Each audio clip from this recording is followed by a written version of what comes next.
directly attached, is it? No, I have to lay it on. So Peter, I think the biggest issue of this movement is getting Americans. Sure. I think a lot about this movement is getting the people out on the streets. Yes. Right. That, to me, is the essence of this. If we can't rally the people and get them out on the streets, this is one massive communication project. Right. So, what do you think?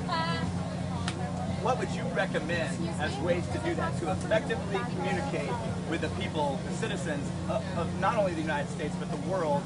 What's the most effective way to get them out here and to support this movement, do you think?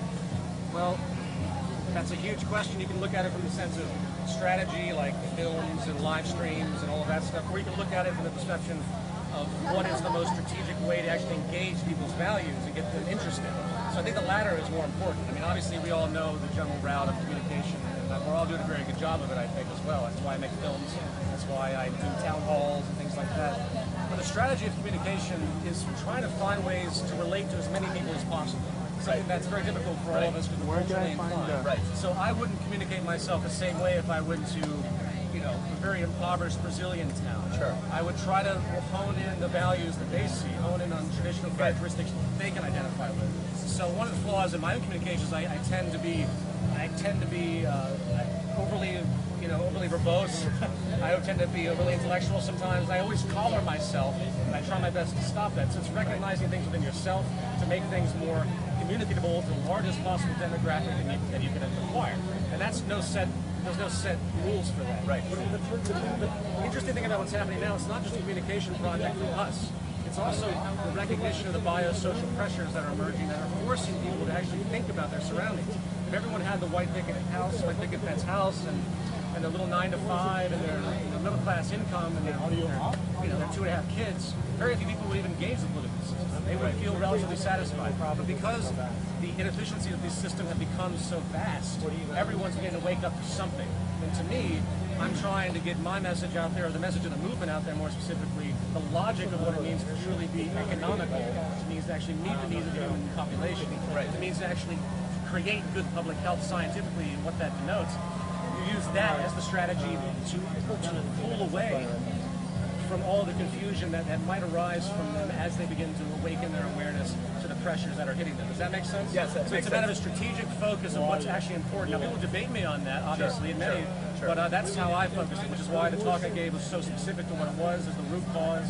Because if people want to keep yelling about, social reform and political institutions, or they're angry at the upper 1%, it's not going to really do anything, because they're actually yelling at symptoms, not the root cause.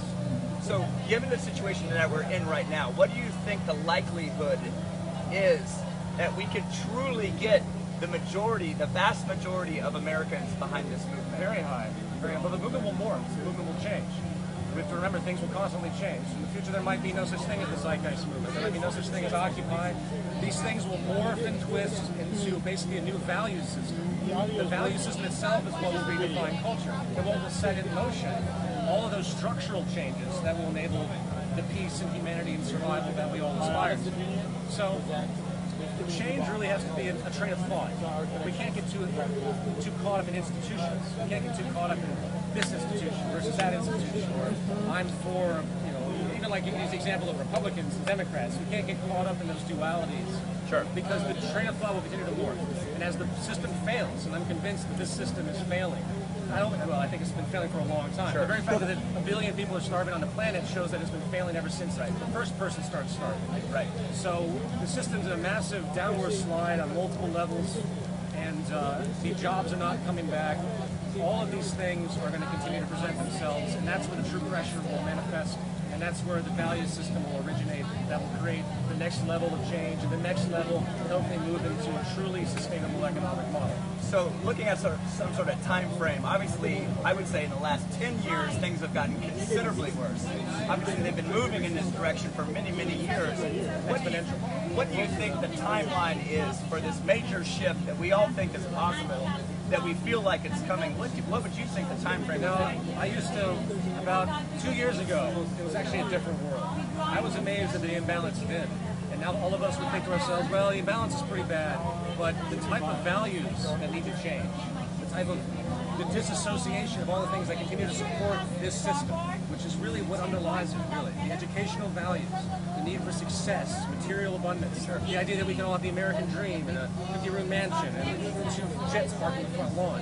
This is really the problem, but it's born out of the system and reinforced. So 2 years ago, we've said to ourselves, man, it's going to take a generation or 2. But now, I'm starting to change that view. I could see severe changes happening within a decade. I could see massive governmental effects occurring where they say, okay, we're going to create mass food production systems off the coast of Los Angeles, vertical farming, run desalination from the ocean, and we're going to create an automated system that makes this free. And we're going to feed everybody in Los Angeles, forget the economic growth system for now, but we'll keep maintaining it in pockets. We begin to balance and transition. And I've thought of writing, step-by-step plans to how the socioeconomic system could literally transition to a free economy using the ability of abundance we have, removing the distorted values and the scarcity that's inherent that drives the system. So that can happen very rapidly, but it's going to take a while to override, get past that first hump. But I can see something happening within 10 to 20 years. I think it's possible.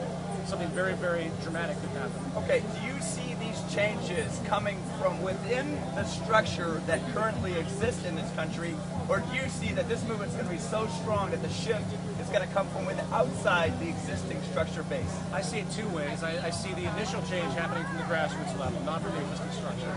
I don't see the politicians or the lobbyists, obviously, or any of the corporate powers taking hold of this message and this value until it's basically the force of the public is so large that they have no choice. Second, though, I don't want to see complete and utter social breakdown. I don't want to see our infrastructure be destroyed. I don't want to see everything be let go to such a degree where it takes us that much longer to rebuild. So what I'd like to see is a step-by-step element I just mentioned where certain governmental policies are in set.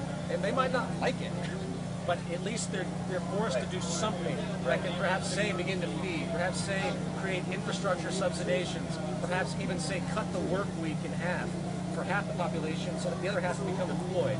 Things that were actually proposed in history, but the monetary model it's anathema to that. They don't think about it that way. They can't. It's completely against what the ethos of the market system is. But that's going to have to be pushed and more. Is it going to be easy? No. But I hope that will happen. I'm not sure if it will. It might take a complete collapse and the table will be completely wiped clean and new people to step and just start again from a very crude and horrible beginning. So I'm sure you've heard a lot in the last couple of weeks about these idea of demands. Are we going to make demands? When are we going to make demands? What are those demands going to consist of? Me personally, and I think a lot of other people feel like those demands at this point in time are too premature, that the system is so corrupted at every level that making a couple specific demands will set the movement back. How do you feel about that? That's the biggest point, and in fact, kind of why I'm here, in the sense of what this community asks for, what this community basically pushes into the public mind as far as values. Again, what the educational imperative of this community really is, that's really what we are.